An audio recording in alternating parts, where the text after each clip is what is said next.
Also, too, Stephen A. Smith, I think you had some marriage advice for me. Is that right? Or well, you know what? Listen, I didn't. People, headlines are headlines. We can get into that another time. But I was hoping you were going to be here. I am not qualified. Married? Right. Oh no, not me. Well, I ain't qualified, my brother. I'm not qualified. I was going to ask because you hadn't been married before, right?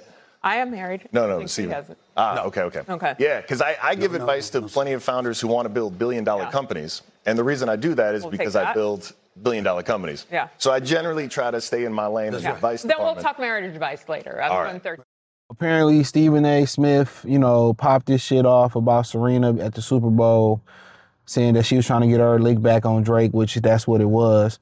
And her husband put up the first take and pressed him, even though he wasn't there. I guess he assumed he was going to be there, and he pressed him, and I think he would have pressed Stephen A. in person and probably pulled him to the side. Now, I remember Stephen A. said if LeBron would have put his hands on him, he would have put hands, foot, and toes on him. So I would have been interested to see if they both was in the same building at the same time, would he did that to Brad. And he wouldn't have did that to Brad.